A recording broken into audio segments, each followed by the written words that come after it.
if it's something you want to spend your life doing, make sure it's something that you're interested in.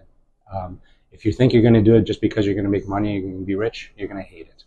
It has to be something that you enjoy doing. You know what? If you really enjoy what you're doing, it's not work. And for the last 30 years, I haven't considered this work. So this is something we just got in. It's called a CBCT. And what it does, it takes CAT scans, three-dimensional images. And it takes three-dimensional images of the jaws and the teeth. And it allows us to give us diagnostic information for implant placements, for doing endodontic procedures and orthodontic procedures too. Everything's computerized and digital. The radiographs or the x-rays are all digital, so there's less radiation. This is our sterilization area.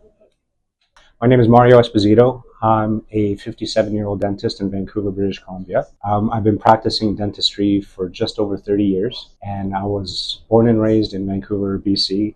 I did all of my schooling at University of British Columbia. I had my undergraduate degree there, and I got my dental degree there as well. I was fairly confident that this is something that I wanted to do from a very young age. I was always good with my hands, so I wanted a profession that I knew that I could do something with my hands and that I could take care of the family as well. Mm-hmm. And dentistry has afforded me that.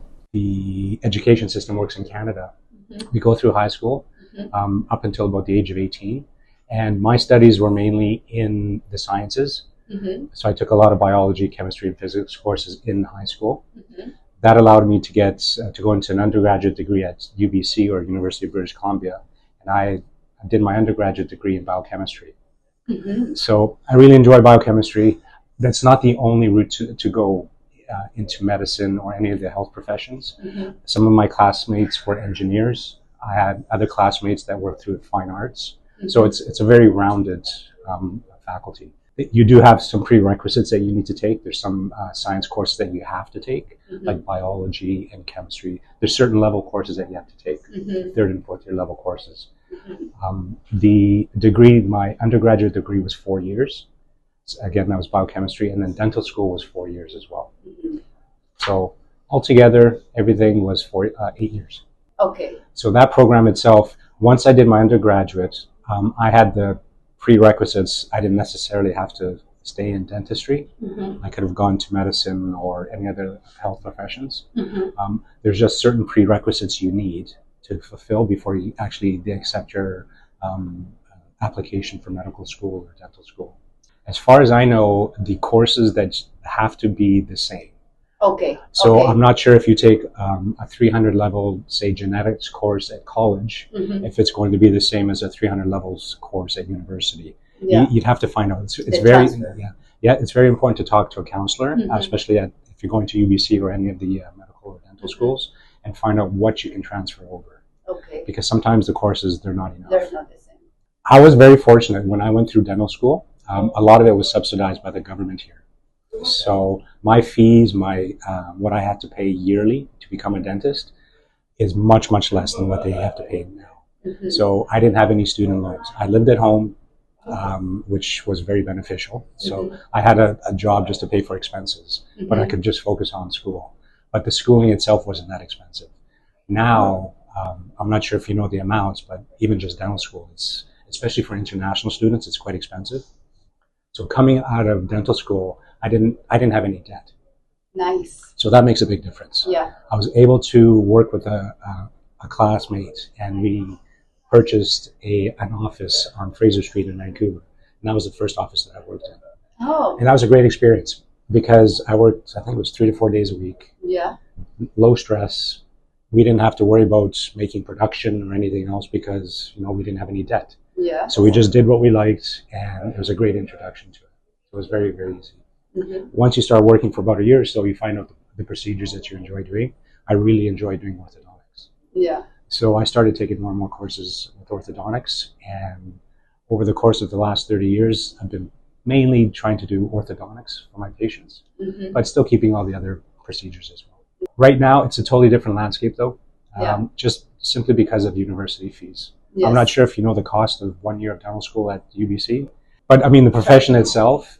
If you're committed to actually working hard when you first get out of school and starting to work right away, you can definitely start. The banks are very favorable with health professional loans. Mm-hmm. So they'll give you some pretty good rates, and you can extend it over a period of time because they know they'll get their money back. Yeah. And as long as you work well, you work hard, it affords a very good lifestyle. That was one of the reasons I got into dentistry as well. I really enjoy working with people, Yeah. and I knew I wanted to have a family Yeah. and not just be, forced to work all the time, and Mhm. have free weekends and spend with my kids and those types of things as well. Nice. Now that it's been 30 years, I can definitely do that. At the beginning, it was a little bit busier. I mean, I had to Yeah. work longer hours. There was a lot of times where I didn't get to see the family much, but now it's, you get to enjoy the fruit of your work. If it's something you want to spend your life doing, make sure it's something that you're interested in. If you think you're going to do it just because you're going to make money, you're going to be rich, you're going to hate it. It has to be something that you enjoy doing. Enjoy talking to people, Mhm. enjoy interacting with people and actually making people's lives better. I never got into it because of the money. I knew it could afford me a good lifestyle, but that's secondary. Yeah. The more important thing is that do it for the right reasons. If that means getting into healthcare, perfect. It might mean something completely different. Mhm. If you're into engineering, or any of the trades, whatever your passion is. Mhm. I know it sounds silly, but it's true that, if you really enjoy what you're doing, it's not work. And for the last 30 years, I haven't considered this work. Work with a great bunch of people here. Everybody respects each other. Everybody really enjoys being here. And the workplace is huge. Yeah. It's not stressful. Yeah. It's strange. At the beginning, when I was in my teen years, I didn't even think it was a possibility. I just thought, okay, you live here, you go to school here. It never crossed my mind. Or maybe I should go to Europe or South America or anywhere else. Mm-hmm. Now, I think, well, we didn't have the internet back then either. So the amount of information we got from foreign schools, it was pretty minimal. Now, it's like you have all these opportunities to you. And I'm not sure what the licensing is like, but I would love to do, myself and my family and some friends, we're going to do overseas missions when we actually retire. So going to South America, help out a little bit. Going to Central America as well.